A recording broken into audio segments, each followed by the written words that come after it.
GS में तनाव आपको कभी नहीं लेना है, क्योंकि जीएस के पेपर के ही आधार पर मेरिट बनती है। और पेपर कितना भी मुश्किल आए, हमेशा ध्यान रखें, लोग ना बहुत ही प्यारे और मासूम होते हैं कई लोग। पेपर बहुत मुश्किल आया है, अब क्या होगा? कुछ नहीं होगा, 14,000 का ही होगा। पेपर बहुत आसान है, मजा आ गया, क्या मजा आ गया? होना 14,000 का ही है। पेपर आसान आने से कितने का होगा? 14,000 का। मुश्किल आने से कितने का होगा? 14,000 का। बेकार की बात है, मुश्किल आ गया, क्या मुश्किल आ गया? उससे क्या हुआ? किसी किसी साल क्या होता है, जीएस में 200 नंबर में से कट ऑफ 95 98 के आसपास गया, और बाद में क्या हालत है?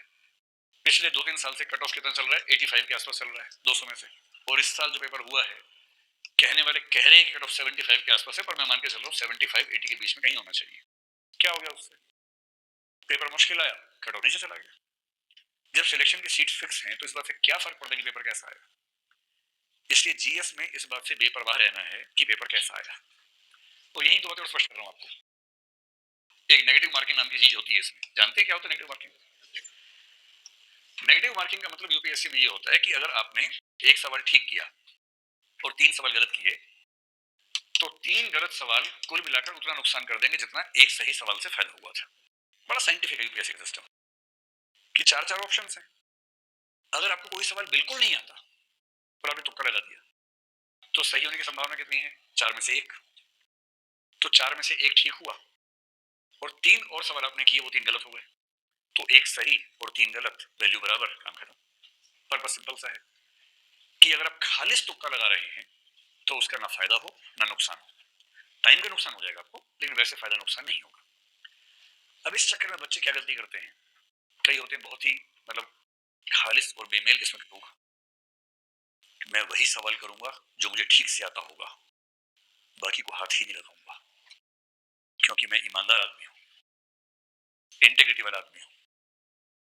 उस बेचारे को ये नहीं पता कि जो 100 क्वेश्चंस आते हैं यूपीएससी में, जो सबसे बड़े 30 मार्क में बैठे हुए हैं, जो 5-5 साल से प्रीलिम्स पास कर रहे हैं, लगातार ज्यादा प्रीलिम्स पास कर लेते हैं, अगर आप उनसे भी पूछेंगे ईमानदारी से, उनको भी 100 में से आमतौर पर 30 से ज्यादा क्वेश्चन नहीं आते हैं।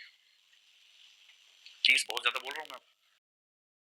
हाँ, इन 5 लाख में ऊपर के 2-4, 5-10 ऐसे हो सकते हैं जो अलग रहते हैं, उनकी बात अलग है। और प्रीलिम्स 14,000 का होना है तो 5-6 को छोड़ो ना, उनसे क्या मतलब है हमें? 30 क्वेश्चन किसी को नहीं आते हैं, इतना मुश्किल पेपर होता है। और अगर आपको 30 आते हैं, 30 के 30 ठीक कर दिए, तो क्या हुआ? 60 नंबर। कट ऑफ क्या है? 85। कोई संभावना है होने का? नहीं होगा। इसलिए बहुत सिंपल सी बात कही जाती है प्रीलिम्स के लिए, जीएस के लिए, और वो ये है कि 100 क्वेश्चंस आएंगे, उनमें से 90 या 80 क्वेश्चंस कर जरूर देना। आते आपको 30 ही, मैं जानता हूं। करने कितने हैं? 80 या 90 सवाल। क्योंकि बाकी ऐसे नहीं कि नहीं आते हैं, थोड़े थोड़े आते हैं, है ना? 4 का समय, उनमें से एक आता है, एक ऑप्शन आप समझ पा रहे हैं, 2 ऑप्शन समझ पा रहे हैं, बाकी 2 नहीं समझ पा रहे हैं। बीच की सिचुएशंस होती हैं, ग्रे शेड होता है वहां पर। अगर आपने 100 में से 90 क्वेश्चन किए, 60 ठीक कर दिए, 30 गलत हो गए आपसे। 30 गलत का मतलब 10 क्वेश्चन माइनस हो गए। 10 माइनस का मतलब आपका नेट स्कोर कितना है? 50 क्वेश्चन, यानी कि 100 नंबर। और कट ऑफ कितनी है? 85, 87। 90 क्वेश्चन करो, 60 ठीक करो। इतना ना हो पाए तो कोई बात नहीं, ऐसा भी कर लेते हैं। आपने 80 क्वेश्चन किए, 80 में से अगर मैं आपसे ये कहूं कि आप 53 क्वेश्चन ठीक कर दें, या 53 जगह 56 मान लीजिए, 24 क्वेश्चन गलत कर लीजिए, कोई दिक्कत नहीं है। 24 गलत का मतलब 8 कम हो गए, यानी कि 44, यानी कि 88 नंबर आपके अभी भी है। ये बहुत बड़ा चैलेंज है, ये चैलेंज लोगों ने बना दिया बिना बात के। प्रीलिम्स में जिस चीज का सबसे ज्यादा ध्यान रखना है वो है आपकी प्रैक्टिस। हजारों प्रश्नों का अभ्यास करना है। आप जब यहाँ पढ़ेंगे तो हर सेगमेंट के लिए आपको एक किताब पीपीएस नाम से मिली होगी, प्रीलिम्स प्रैक्टिस सीरीज। आज तक जितने सवाल किसी भी एग्जाम में आए हैं उस विषय के, उस सेगमेंट के, उस चैप्टर के, हमने सबको कंपाइल करके एक साथ क्वेश्चन, ऑप्शन, सही आंसर, व्याख्या आपको दिया है। जब भी क्लास में टॉपिक पढ़ेंगे उसके बाद मैं लास्ट में समझाऊंगा इसी क्लास के अंत में कि पढ़ना कैसे है आपको इस पूरी क्लास में, और फिर आप कल से उस तरीके से पढ़ना शुरू कीजिए, और फिर देखिए चीजें कैसे पकड़ में आपकी आती है। प्रीलिम्स में सारा खेल प्रैक्टिस का है। आप 2024 में एग्जाम नहीं देंगे, देना भी नहीं चाहिए आपको, 25 में आप एग्जाम देंगे। हम 24 के सितंबर में, यानी आज से 1 साल के बाद लगभग, यह मेंटरशिप की शुरुआत करेंगे, प्रीलिम्स का स्पेसिफिक प्रोग्राम मेंटरशिप का। तब तक इतना करवा देंगे कि आपके प्रीलिम्स के कोर सेगमेंट्स पूरे हो चुके होंगे, और फिर आपको 6-7 महीने हमारे साथ टारगेट बेस पर, इस हफ्ते में ये टॉपिक खत्म करना है, शनिवार को टेस्ट होगा और मेंटरशिप प्रोग्राम दिल्ली से डिजाइन होता है, सारे सेंटर्स पे वही चलेगा, ठीक वहीं से पेपर्स आएंगे बन के, वही आपको सॉल्व करने होंगे। एप्लीकेशन और वेबसाइट पे आपको रोज अपना स्कोर बाकी लोगों की तुलना में आप कहाँ स्टैंड कर रहे हैं वो सब दिखता रहेगा। कुछ मेंटर्स यहाँ बैठेंगे जो आपसे लगातार बात करेंगे, आपको डिमोटिवेट ना होने दें, आप कहाँ गलती कर रहे हैं, पॉलिटी में या इकोनॉमी में कौन से टॉपिक्स में गलतियां आपसे ज्यादा हो रही हैं, किन टॉपिक्स में ज्यादा ध्यान देने की जरूरत है, वो सब बताएंगे, उनकी प्रैक्टिस करवाएंगे, ताकि प्रीलिम्स में ये जो है 90 क्वेश्चन करना, 60 ठीक करना आपके लिए बाएं हाथ का काम हो जाए और जो लेफ्टी है उनके लिए दाएं हाथ का काम हो जाए। सारे मुहावरे राइट हैंड वालों के हिसाब से क्यों बनाए जाएंगे भाई? इस बार जो असली चैलेंज है वो सी सेट का था। और ये भी चैलेंज क्या था, मैं आपको हर चीज का ब्रीफ आइडिया दे रहा हूँ, बाद में कभी विस्तार में बात करेंगे जब बहुत स्पेसिफिक्स में जाएंगे। अभी बेसिक बेसिक आइडिया को हर चीज का होना चाहिए। सी सेट लोग कहते हैं बहुत तगड़ा चैलेंज है और इस बार दिख भी रहा है। तथ्य ये है कि इस बार जिन बच्चों का 54 बच्चों का सिलेक्शन हुआ उनमें से लगभग 12 बन गए आईएएस प्रॉपर। 2 और की उम्मीद थी कि आईएएस बनेंगे, कुछ डॉक्यूमेंटेशन की वजह से नहीं हो पाया। बहुत दुखद घटना उसमें से एक है। जैसे दिव्या बहुत प्रसिद्ध लड़की है, उसको इस बार प्रॉपर आईएएस नहीं मिला क्योंकि उसके डॉक्यूमेंट्स में कुछ मिस्टेक थी, जो मैं कभी आपको समझाऊंगा ताकि आप ऐसी गलती ना करें। जब प्रीलिम्स का फॉर्म निकलेगा मैं उसमें वीडियो बना के अपलोड करूंगा ये समझाने के लिए कि कौन से डॉक्यूमेंट्स की गलती से ऐसा रिजल्ट बन जाता है। तो आप सब ध्यान रखिएगा कि फॉर्म भरते हुए क्या क्या सावधानियां बरतनी है। बाकी लोगों में से लगभग 40 के आसपास लोगों ने प्रीलिम्स एग्जाम दिया। एग्जैक्ट नंबर मेरे पास नहीं, पर मेरा ख्याल है कि इनमें से 30 के आसपास बच्चों का प्रीलिम्स नहीं हो पाया इस बार, जिनमें सिलेक्शन हो चुका है। मैं उनकी बात कर रहा हूँ। नहीं होने की मूल वजह यह है कि उनको टाइम नहीं मिला, इंटरव्यू दिया, प्रोसेस में रहे। और क्या होता है जब अपने इंटरव्यू दिया हो, रिजल्ट आने वाला हो, तो मन नहीं करता पढ़ने का प्रीलिम्स के लिए, है ना। समय मिल भी जाए तो मन नहीं करता है, धक धक सी होती है दिल के अंदर की होने वाला रिजल्ट कब आएगा। आप पढ़ने बैठे इतिहास, बाबर बाबर रिजल्ट आ गया, रिजल्ट आ गया। जैसे किसी ने बोला अरे हट बाबर, आप भागे पता कर रिजल्ट आया, फिर किसी ने कहा कि नहीं मजाक कर रहे थे, तो नहीं आया। तो मन अटका रहता है रिजल्ट पे, पढ़ाई हो नहीं पाती है। और यूपीएससी ऐसा जुल्म करती है, प्रीलिम्स 28 मई को, रिजल्ट फाइनल 23 मई को। अब इसका हो गया प्रॉपर आईएएस में, वो तो मस्त हो गया, ढोल बज रहे, नगाड़े बज रहे, डांस कर रहा है अपना आराम से। हाथी वाथी आ गए हैं उसको घुमाने के लिए। अरे हाथी पे सबको घुमाते हैं आजकल तो, पर 10-12 को छोड़ के बाकी तो दुविधा में है। जिनका नहीं हुआ वो तो सदमे में है। एक तो ये हुआ नहीं, अब 4 दिन बचे हुए हैं। जिनका हुआ पर आईएएस प्रॉपर नहीं मिल रहा, तो उनका मन करता है कि इंप्रूवमेंट कर लें, उनको भी एग्जाम देना है। उनकी दिक्कत सबसे ज्यादा है। जिनका नहीं हुआ कोई उनके पास नहीं आता कि चलो आइसक्रीम खिलाओ, चलो मिठाई खिलाओ, कोई नहीं बोलता है। वो फोन ऑफ करके चले जाते हैं कोप भवन में और 4 दिन जुट के तैयारी करते हैं, एग्जाम देते हैं। और जिनका हो गया और प्रॉपर आईएएस नहीं हुआ, उनका प्रीलिम्स होना मुश्किल हो जाता है, क्योंकि दिन भर में 500 से 1000 फोन आते हैं बधाई वाले। कितने लोग मिलने आते हैं, इतने सारे नए रिश्तेदार पैदा हो जाते हैं अचानक उसी समय, जो बताते हैं कि मैंने तो बचपन में पहचान लिया था तुम्हें कि तुम ऐसा करने वाले हो। उन सब से आपको मतलब खींची करके हंसना भी है साथ में, आप बुरा भी नहीं लगना चाहिए उनको। पेरेंट्स का दबाव है कि ये करो वो करो, मुख्यमंत्री ने बुला लिया है, डीएम ने बुला लिया है। अब उन 4-5 दिन में उनकी सारी ऊर्जा धन्यवाद धन्यवाद धन्यवाद करने में खर्च हो जाती है। फिर एग्जाम देने गए तो क्लियर नहीं हुआ। इससे एक हल्ला मच गया कि इस बार सीसेट ने बर्बाद कर दिया। सच में बर्बाद किया है। इस बार सीसेट में जो मैथ्स के क्वेश्चंस आए हैं बहुत ही मुश्किल पार्टी थे। देखिए मैं मैथ्स विषय का विद्यार्थी हूं नहीं, मैंने यूपीएससी के लिए 2011 में मैथ्स पढ़ाया है एक बार, लेकिन बेसिक लेवल का मैथ्स जो सीसेट में जनरली आता था, क्योंकि मेरी मैथ्स की वैसी बैकग्राउंड नहीं है। अंडरस्टैंडिंग ठीक है, तो मैं मैथ्स का जो बेसिक्स है, परसेंटेज, एवरेज, प्रोपोर्शन, वो सब पढ़ाता था उस समय। एक तो मैंने करीब 10 साल से पढ़ाया नहीं, दूसरा इस बार क्वेश्चन थोड़े से ऊंचे स्तर के हैं, तो मैंने खुद उसको सॉल्व करके देखा नहीं है। मतलब मैंने कोशिश नहीं की, होगा नहीं होगा तो बात की बात है। तो मुझे अपने अनुभव से नहीं पता कि पेपर कितना मुश्किल है। तो मैं डिपेंडेंट किस पे हूँ, जो बच्चे तैयारी कर रहे हैं उनसे पूछता हूँ, उनसे अनुमान लगाता हूँ। मुझे आईआईटी के एक विद्यार्थी ने, जिसका सिलेक्शन इस बार हुआ भी है, उसने ये कहा कि पेपर बहुत मुश्किल था। कुछ बच्चों ने जिनकी बैकग्राउंड मैथ्स की है, उसकी नहीं भी है, उन्होंने कहा कि इतना मुश्किल नहीं था। तो विरोधी मत है, ज्यादा मत ये है कि मुश्किल था। एक और मत ये आ रहा है कि जो 4 सेट होते हैं एबीसीडी, उनमें से जिस सेट में पहले मैथ्स आ गया उन बच्चों को नुकसान हो गया, और जिनको मैथ्स थोड़ा सा आता था वो ज्यादा नुकसान में रहे। जिनको नहीं आता वो टेंशन ही नहीं थी। कई कई को तो बाद में समझ में आया कि मुश्किल था मैथ्स। भाई उन्हें क्या पता, जिसको जिसको मैथ्स आता ही नहीं, बिल्कुल नहीं आता, उसे कैसे पता लगेगा कि मैथ मुश्किल है, उसको तो आता ही नहीं मैथ। तो उनमें से कुछ बच्चों का प्रीलिम्स हुआ इस बार। मैं ट्रिक बताता हूँ कैसे दोनों का। उनको शाम को पता लगा कि पेपर मुश्किल था, दिन में नहीं पता लगा उनको, शाम को पता लगा जब बाहर निकले, सबका मुंह देखा, मुश्किल था क्या? अच्छा मैथ मुश्किल था, अच्छा अच्छा अच्छा। ज्यादा दिक्कत इनको, जिनको मैथ्स आता था ठीक ठाक सा। अब उनमें से एक बरखुरदार ने मुझे क्या बताया, अब क्या होता है ना कि आप पेपर समझ नहीं पाते। मिल्खा सिंह साहब जो बहुत अच्छे धावक हुए, उनके बारे में जोक हमने सुना एक बार, मैं उसको बड़ा गंभीरता से जीवन में फॉलो करता हूँ उस जोक को, कि एक बार मिल्खा सिंह स्विमिंग पूल में नहा रहे थे, कोई आदमी आया, उनकी चप्पल लेके भाग गया। मजाक है, ऐसा हुआ नहीं था, मजाक है। तो उनको गुस्सा आ गया, बाहर निकले, पहुंचा अपने आप को, फिर भागे उसके पीछे। अब मिल्खा सिंह पीछे भागेगा तो उसको हरा पाएगा कोई? मिल्खा सिंह ने क्या किया, उसके पास तक पहुंचे, उससे आगे निकल गए, क्योंकि उनको ध्यान नहीं रहा कि चप्पल लेनी है इससे, प्रैक्टिस थी फर्स्ट आने की, सबसे आगे निकलने का अभ्यास था, इससे भी आगे निकल गए। फिर वो रुक के वापस चला गया, उसको लगा कि जब ऐसी मिल रही तो मैं क्यों भाग रहा हूँ बात के। ऐसा हुआ नहीं कभी कहीं मुझको मानहानि का केस हो जाए इस बात पर। ये एक मजाक है जो हमने खूब सुना बचपन में। तो इससे मैंने एक बात सीखी कि जहां आपका पर्पस पूरा हो रहा है वहां रुक जाना चाहिए, उससे ज्यादा दौड़ नहीं लगानी है। सीसेट में पर्पस क्या है कि 80 में से 27 क्वेश्चन ठीक करने हैं, 1/3। रुक जाना है, मौज नहीं लेनी कि पेपर में मजा आ रहा है, मजा आ रहा है, मुझे बहुत मजा आ रहा है पेपर करने में। अरे मजे के लिए मांगे पेपर देने के लिए, मजे शाम को लेना मेरे साथ पेपर लेके आओ घर पे, आराम से करो सब उसको। एक भाई साहब ने क्या बताया कि सर इतने अच्छे क्वेश्चन थे मैथ्स के, मजा आ रहा था, मतलब मुश्किल से सोल्व करने में टाइम लगा था, लेकिन जब होता था बड़ा मजा आता था कि सॉल्व हो गया, बड़ा मजा आता था। मैंने फिर प्रीलिम्स क्यों नहीं हुआ? तो ऐसा हुआ ये कि जब 8-9 सवाल हो गए तब मैं सर टाइम देख लेता हूँ, तो टाइम देखा 1 घंटा हो गया था। अब 1 घंटे में उसके 8 सवाल हुए, अब बाकी 1 घंटे में उसको कम से कम 20 सवाल सही करने गारंटी के साथ, या थोड़े और सवाल ताकि कुछ गलत सवालों का भी बैलेंस हो जाए।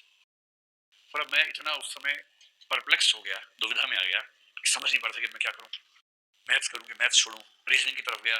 तनाव की वजह से रीजनिंग के सवाल भी नहीं हो रहे थे उस समय, कॉम्प्रिहेंशन में तो और एनर्जी लगानी पड़ती है, तो और मुश्किल हो जाता उस समय। बोला आखिरी 1 घंटे में बिखर गया और बिखरता गया। हर 5-10 मिनट के बाद मुझे लगा कि तो हाथ से निकल गया, हाथ से निकल गया, उस चक्कर में हाथ से निकल गया। और फिर मैं एक से मिला, अच्छा उस दिन मुझे ऐसा लगा कि सब बर्बाद हो गया। 23 तारीख को रिजल्ट आया था, बच्चे क्लास में, तो मैंने अनाउंस कर दिया भाई 54 इस बार हुए, 50 का हमारा टारगेट था पिछले साल का, तो मैंने बता दिया कि भाई अगले साल 75 का टारगेट है, हो जाना चाहिए पूरा। 4 दिन में प्रीलिम्स ऐसा हो गया।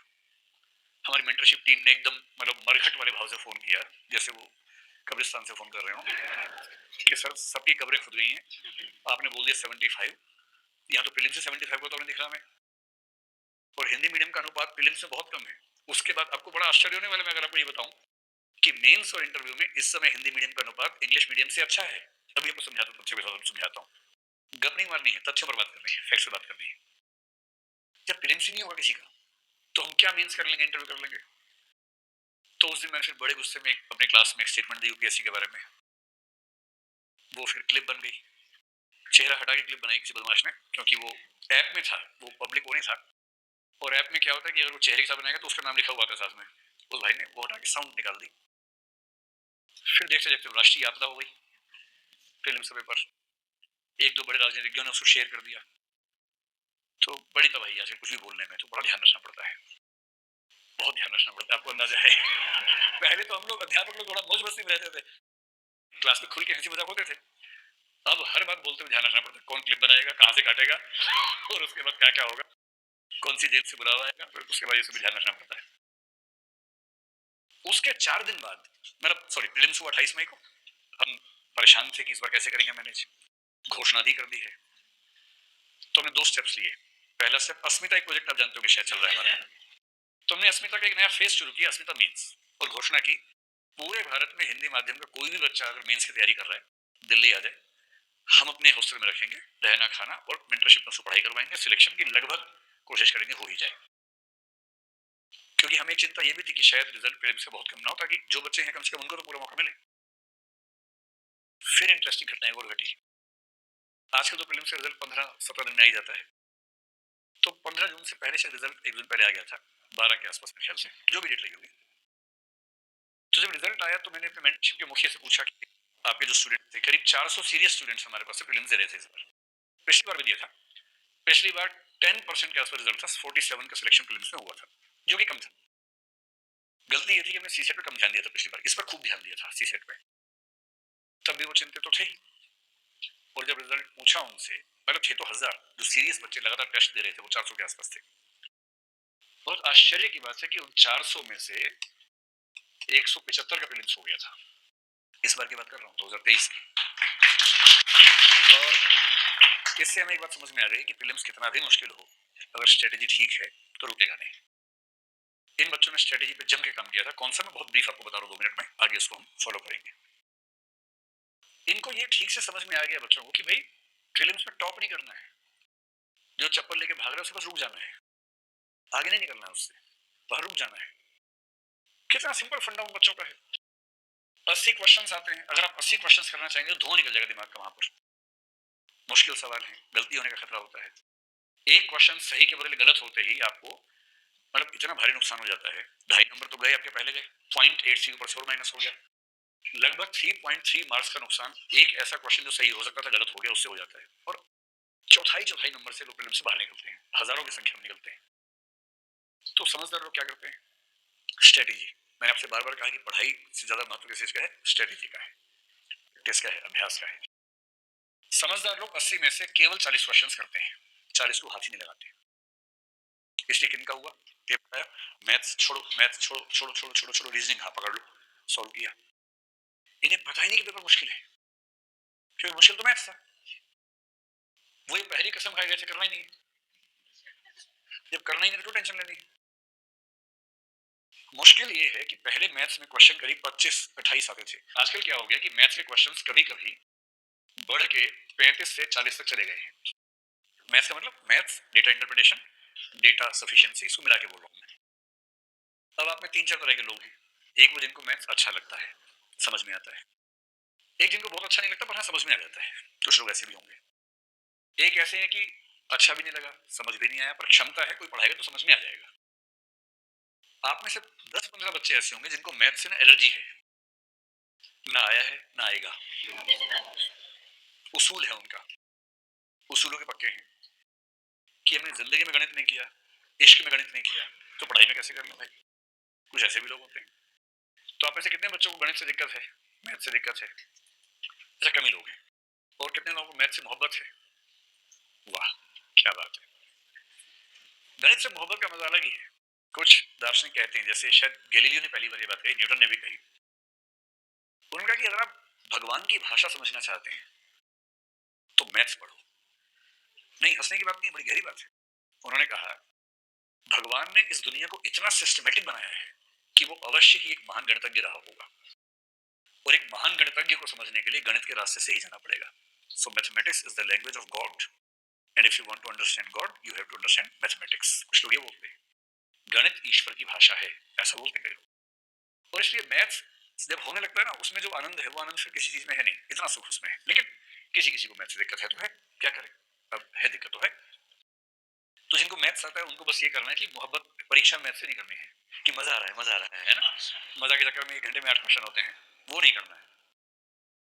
और जिनको नहीं आता है या तो हल्का फुल्का सीख लीजिए, थोड़ा बहुत, ज्यादा नहीं, कम से कम 40 में से 10 सवाल आपकी पकड़ में आ जाए, और फोकस करना है बाकी 40 सवाल पे, रीजनिंग कॉम्प्रिहेंशन। आपने 40 सवाल की, जैसे 40 सवाल की, आपको हर सवाल के लिए 3 मिनट मिल गए, 120 मिनट। जो 80 करने पे उतारू उनको 1.5 मिनट मिल रहा है, आपको 3 मिनट मिल रहे हैं एक सवाल करने के लिए। 40 ही करो, क्यों ज्यादा करोगे भाई। 40 क्वेश्चन में 27 ठीक होने जरूरी है, नेगेटिव हटाने के बाद। तो सिंपल सा है, यदि आप 40 क्वेश्चंस में से 31 ठीक कर देते हैं और 9 आपसे गलत हो जाते हैं तो भी 3 माइनस हुए, और 3 माइनस का मतलब 28 क्वेश्चंस आपके सुरक्षित हैं। और 9 गलत करने ही करने, ऐसा मैं नहीं कह रहा हूं। 2 गलत कीजिए, 3 कीजिए, 1 भी मत कीजिए, ज्यादा अच्छी बात है। मैं तो ये कह रहा हूं कि केवल 40 क्वेश्चन करने पर, उसमें भी 9 गलत होने पर सीसेट हो जाता है। और यूपीएससी का यही कहना है। सुप्रीम कोर्ट इसमें पढ़ा नहीं मामले में, अगर पढ़ भी जाता यूपीएससी क्या बोलती है कि सर हम इतनी उम्मीद करेंगे 40 क्वेश्चन में से आप 31 करके 9 गलत भी कर लो तो भी प्रीलिम्स हो जाएगा। तो अब कुछ लोग आंदोलन कर रहे हैं, सरकार उनकी बात सुनेगी नहीं सुनेगी, सुप्रीम कोर्ट सुनेगा नहीं सुनेगा, मुझे नहीं पता, जो भी होगा। लेकिन आपका आंदोलन जो होना है वो यहां होना है। अपनी पसंद के 40 सवाल चुन लीजिए, और रीजनिंग और कॉम्प्रिहेंशन से 40 सवाल आ ही जाते हैं। इसलिए खेल स्ट्रेटेजी का है, पेपर मुश्किल आसान का कम है। और जिन लोगों ने स्ट्रेटेजी पर काम किया, मैं उनको देख रहा हूँ ना, 175 लोगों को, उनमें से अधिकांश पहली बार वाले हैं, जो मैंने आपसे बताया मेंटरशिप में। और मेंस की मेंटरशिप पे हमें इतना भरोसा है, आपको बड़ा आश्चर्य होगा। अब मैं मेंस की बात शुरू भी कर रहा हूँ।